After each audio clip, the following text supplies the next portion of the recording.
ছাত্ৰ ছাত্ৰীসকল ইয়াৰ আগৰ পাঠত তোমালোকে ত্ৰিভুজ আৰু ইয়াৰ ধৰ্মসমূহৰ বিষয়ে অৱগত হৈছা তোমালোকে অনুশীলনীটিও সুন্দৰভাৱে কৰিব পাৰিছা আজি এই ভিডিঅ'টোত তোমালোকক ত্ৰিভুজৰ সৰ্বাংগ সমতাৰ বিষয়ে শিকোৱা হ'ব নিশ্চয় তোমালোকে মনোযোগেৰে শুনিবা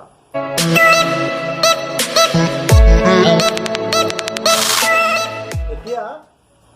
প্ৰথমতে আমি চাব লাগিব দুডাল ৰেখা কেতিয়া সৰ্বাংগ হম বুলি কোৱা হয় তোমালোকে দেখিছা ইয়াত দুডাল ৰেখা অংকন কৰা হৈছে এই ৰেখা দুডাল ইডাল যিমান দীঘল সেইডালো সিমান দীঘল অৰ্থাৎ আমি যদি এই ৰেখাডালৰ ওপৰত পেলাই দিও তেতিয়া দেখাত এনেকুৱা হ'ব যেন এডালহে ৰেখা আছে হেয়ে আমি এই ৰেখা দুডালক সৰ্বাংগ সম ৰেখা বুলি কওঁ তোমালোকে বুজিলা সৰ্ব অংগ যাৰ সমান হেয়ে হৈছে সৰ্বাংগ সম আকৌ এটা কোণ এইটো ঠিক এইটোৰ নিচিনা যদি আৰু এটা কোণ হয় এইটোৰ নাম এ আৰু এইটোৰ নাম যদি বি কওঁ তেতিয়াহ'লে এই কোণ দুটাও সৰ্বাংগ সম হ'ব অৰ্থাৎ এই কোণটো যদি এই কোণটোৰ ওপৰত আনি পেলাই দিয়া তেতিয়া এই বাহুটোৰ সমান হ'ব এই বাহুটোৰ সমান হ'ব আৰু এই কোণটোৰ লগত সম্পূৰ্ণৰূপে মিলি যাব আৰু সেই কাৰণে ইয়াক কোৱা হ'ব সৰ্বাংগ সম কোণ নিশ্চয় তোমালোকে বুজিলা এইবাৰ দুটা ত্ৰিভুজ লম সেই ত্ৰিভুজ দুটা কেনেকৈ সৰ্বাংগ সম হয় আমি চাম ইয়াত এটা ত্ৰিভুজ লৈছো আৰু এটা এনেদৰে ত্ৰিভুজ লৈছো এই ত্ৰিভুজটোৰ নাম দিলো এ বি চি আৰু ইয়াৰ নাম দিলো ডি ই এফ এতিয়া যদি এইটো 7 এইটো 7 এইটো যদি 6 এইটো 6 আৰু এইটো 4 এইটো যদি 4 হয় মানে সেন্টিমিটাৰ জোখত হয় বা মিলিমিটাৰ জোখত হয় তেতিয়াহ'লে এই ত্ৰিভুজটো আৰু এই ত্ৰিভুজটোক সৰ্বাংগ সম ত্ৰিভুজ বুলি কোৱা হয় এতিয়া তোমালোকে সৰ্বাংগ সম শব্দটোৰ অৰ্থটো বুজিছিলা ইয়াৰ এই বাহুটোৰ সমান অৰ্থাৎ এ বি বাহুটো ডি ই বাহুৰ সমান তেনেদৰে এ চি বাহুটো ডি এফ বাহুৰ সমান আৰু বি চি বাহুটো ই এফ বাহুটোৰ যদি সমান হয় তেতিয়াহ'লে এই ত্ৰিভুজটো আৰু এই ত্ৰিভুজটো সৰ্বাংগ সম হ'ব আৰু ইয়াক লিখা হয় ত্ৰিভুজ এ বি চি সৰ্বাংগ সম ত্ৰিভুজ ডি ই এফ এতিয়া এই যিটো চিন আছে এই চিনটো কোৱা হয় সৰ্বাংগ সম চিন অৰ্থাৎ গাণিতিক ভাষাত সৰ্বাংগ সম শব্দৰ অৰ্থটো আমি এই ধৰণে বুজি পাওঁ এতিয়া এই ত্ৰিভুজ দুটা যে সৰ্বাংগ সম হ'ল এই ত্ৰিভুজ দুটা সৰ্বাংগ হোৱাৰ আমি এটা চৰ্ত পালো ইয়াৰ এটা বাহু ইয়াৰ এটা বাহুৰ সমান ইয়াৰ এই বাহুটো ইয়াৰ এই বাহুটোৰ সমান এই বাহুটো এই বাহুটোৰ সমান গতিকে ত্ৰিভুজ দুটা সৰ্বাংগ সম হোৱাৰ এটা চৰ্ত হৈছে বাহু বাহু বাহু চৰ্ত এইটোক ইংৰাজীত এছ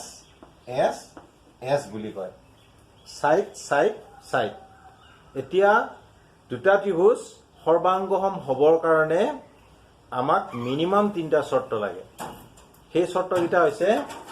হয় এই ত্ৰিভুজটোৰ গোটেইকেইটা বাহু এই ত্ৰিভুজটোৰ গোটেইকেইটা বাহুৰ সমান হ'ব লাগিব নহয় এই ত্ৰিভুজটোৰ দুটা বাহু এটা কোণ এই ত্ৰিভুজটোৰ দুটা বাহু এটা কোণ সমান হ'ব লাগিব এই ত্ৰিভুজটোৰ দুটা কোণ এটা বাহু ইয়াৰো দুটা কোণ এটা বাহু সমান হ'ব লাগিব আৰু সমকোণী ত্ৰিভুজৰ ক্ষেত্ৰত এটা বেলেগ নিয়ম আছে সেইটো তোমালোকক এতিয়া শিকাম এতিয়া আমি প্ৰথম যেটো চৰ্ত পালো সেই চৰ্তটো মনত ৰাখা সেই চৰ্তটো হৈছে বাহু বাহু বাহু চৰ্ত ইংৰাজীত এছ এছ এছ চৰ্ত বুলি কোৱা হয় এবাৰ এই চিত্ৰটো তোমালোকে চোৱাচোন এই চিত্ৰটো পি কিউ আৰ আৰু এল এম এন দুটা বেলেগ বেলেগ ধৰণৰ ত্ৰিভুজৰ চিত্ৰ ইয়াত আমি আকতে এই কোণটো আৰু এই কোণটো সমান কৰি আঁকিছো ধৰি ললো এই কোণটো 45 ডিগ্ৰী আৰু এই কোণটো 45 ডিগ্ৰী কৰি আঁকিলো আকৌ এই কোণটো 50 ডিগ্ৰী আৰু এই কোণটো 50 ডিগ্ৰী কৰি আঁকিলো এতিয়া এনেকুৱাৰ ক্ষেত্ৰত যদি দুটা ত্ৰিভুজৰ এনে ধৰণে দুটা কোণ সমান হয় ইয়াৰ এইটো কোণৰ সমান ইয়াৰ এইটো কোণৰ সমান আৰু এই কোণ দুটাৰ উমৈহতীয়া বাহুটো এই কোণ দুটাৰ উমৈহতীয়া বাহু হৈছে এইটো আৰু এই কোণ দুটাৰ উমৈহতীয়া বাহুটো হৈছে এইটো যদি এইটো ধৰি ললো 15 আৰু 15 আছে এনে ধৰণৰ যদি দুটা তোমালোকে ত্ৰিভুজ পোৱা সেই ত্ৰিভুজ দুটা সদায় সৰ্বাংগসম বুলি ক'ব পৰা যায় মনত ৰাখিলানে কি কম আমি দুটা ত্ৰিভুজৰ যদি দুটা কোণ আন এটা ত্ৰিভুজৰ দুটা কোণৰ সমান হয় আৰু সেই কোণ দুটাৰ অন্তৰ্গত বাহু দুটা যদি সমান হয় তেতিয়া হলে ত্ৰিভুজ দুটা সৰ্বাংগসম হয় এই ক্ষেত্ৰত এনেকুৱা হৈছে angle P is equal to angle N angle R is equal to angle M আৰু PR is equal to MN কোণ বাহু কোণ অৰ্থাৎ আমি এই শৰ্তটো লিখিম এতেকে ত্ৰিভুজ PQR সৰ্বাংগসম ত্ৰিভুজ LMN শৰ্তটো কি হ'ল কোণ বাহু কোণ এইটো হৈছে শৰ্ত ইংৰাজীত এইটো এংগল সাইড এংগল বুলি কোৱা হয় একেবাৰে সহজ তোমালোকে কেৱল ইয়াৰ যেটো ধাৰণা প্ৰথমতে এই ধাৰণাটো কৰি ল'ব লাগিব আৰু অকনমান মুখস্থ কৰাৰ প্ৰয়োজন হ'ব এবাৰ তোমালোকে এই চিত্ৰটো দেখিছা ইয়াত দুটা সমকোণী ত্ৰিভুজৰ চিত্ৰ অংকন কৰা হৈছে ইয়াৰ এই কোণটো y কোণটো সমকোণ আৰু ইয়াৰ q কোণটো সমকোণ এনে ধৰণৰ দুটা সমকোণী ত্ৰিভুজৰ সৰ্বাংগ সমতা বুজাবৰ কাৰণে এটা আমাক শৰ্ত কোৱা আছে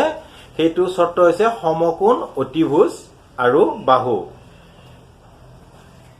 এইটো যদি সমকোণ হয় ইয়াৰ সন্মুখত থকাটো সদায় অতিভুজ বুলি কয় এইটো এটা হৈছে অতিভুজ এই ত্ৰিভুজ দুটাৰ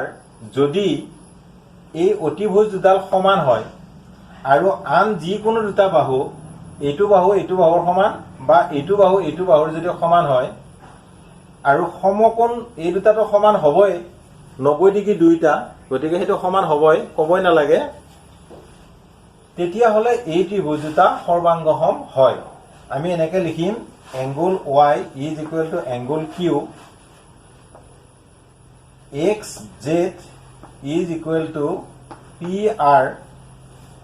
আৰু yz is equal to qr গতিকে ত্ৰিভুজ সমকোণী ত্ৰিভুজ এনেকৈ লিখিবা ত্ৰিভুজ XYZ সৰ্বাংগসম ত্ৰিভুজ PQR আৰু শৰ্তটো কি হ'ব সমকোণ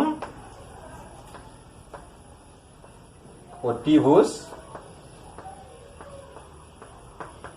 বাহু এইটো হৈছে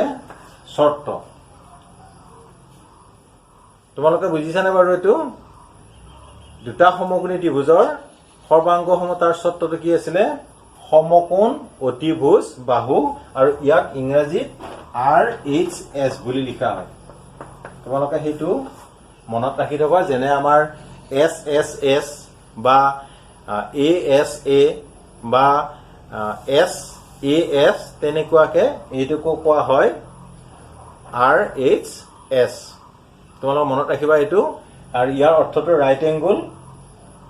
হাইপোটেনিউস আৰু সাইড ৰাইট এংগল মানে 90 ডিগ্ৰী হাইপোটেনিউস মানে হৈছে অতিভুজ আৰু এস মানে হৈছে সাইড বাহু নিশ্চয় তোমালোকে এইটো সুন্দৰকৈ বুজিছা এতিয়ালৈকে তোমালোকে বহুতো সূত্ৰ পাইছা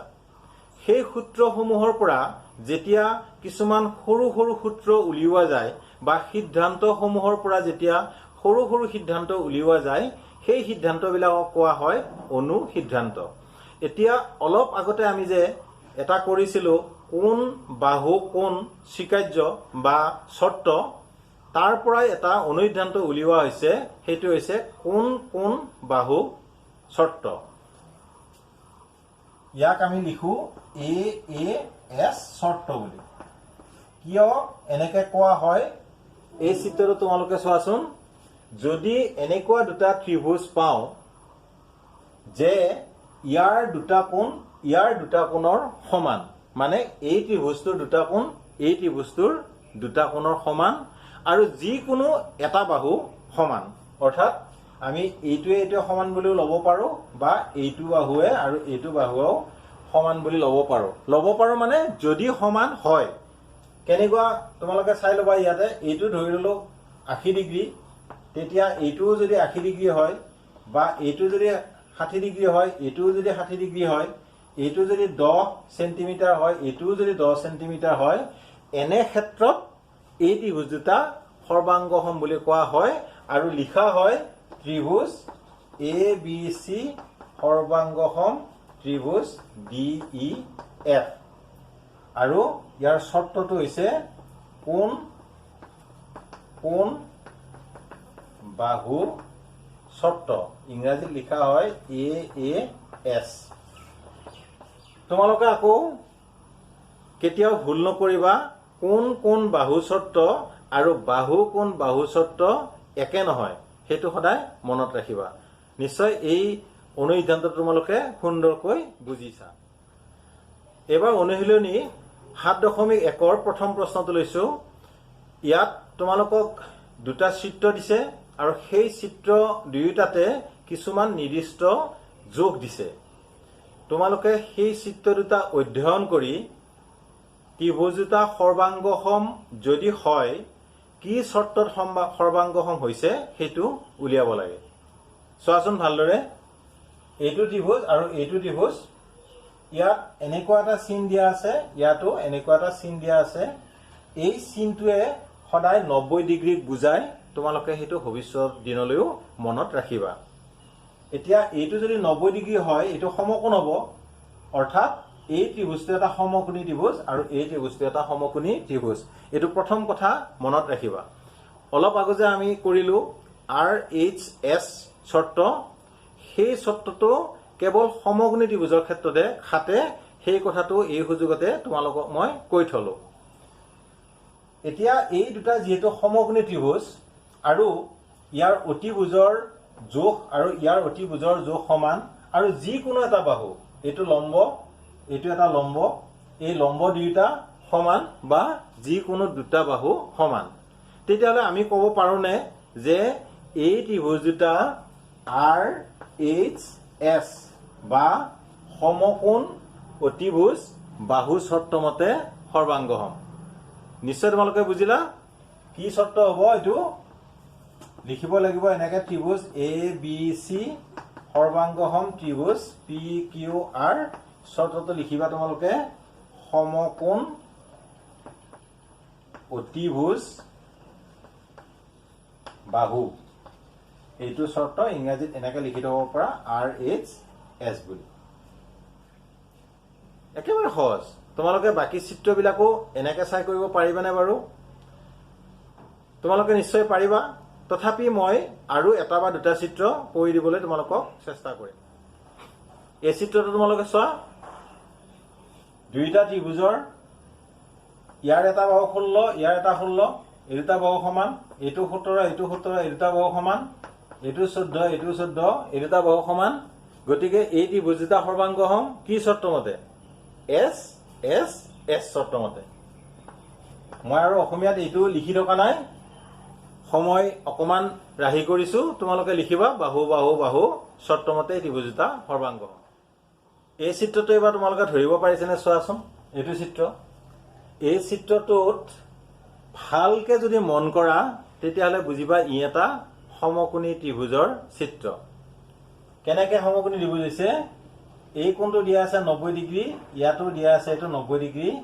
আৰু এইডাল হৈছে উমৈহতীয়া বাহু অৰ্থাৎ এই ত্ৰিভুজটোৰো বাহু এই ত্ৰিভুজটোৰো বাহু গতিকে যদি এই ত্ৰিভুজটো আমি ধৰো কেনেকৈ ধৰো ত্ৰিভুজ ADC আৰু ত্ৰিভুজ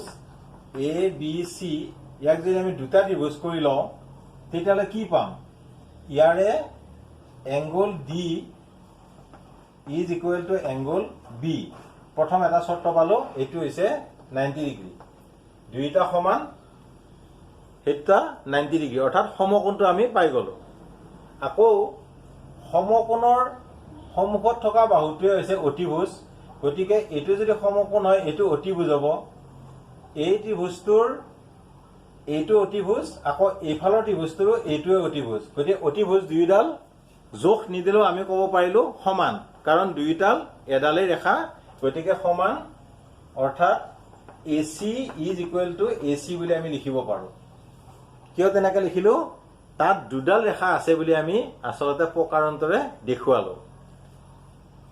ইয়াৰ অৰ্থ হ'ল এই ত্ৰিভুজটোৰ এটা বাহু এই ত্ৰিভুজটোৰ এটা বাহুৰ সমান বা অতিভুজ দুটা সমান আকৌ দিয়াই আছে ইয়াৰ এইটো বাহুৱে সমান মানে অন্য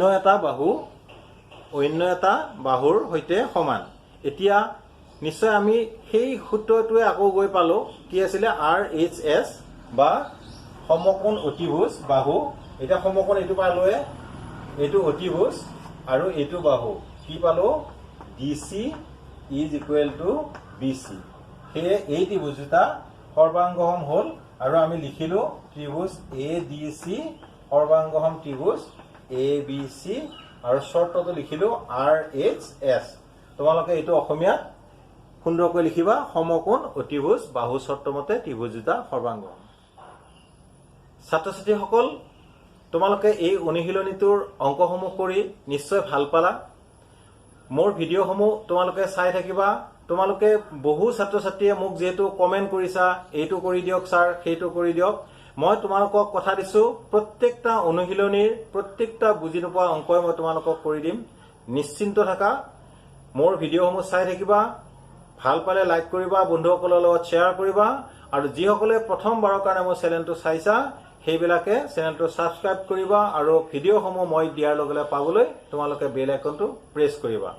তোমালোক আটাইলৈ ধন্যবাদ জ্ঞাপন কৰি আজিৰ ভিডিঅ'টো মই ইমানতে সামৰণি মাৰিছো ধন্যবাদ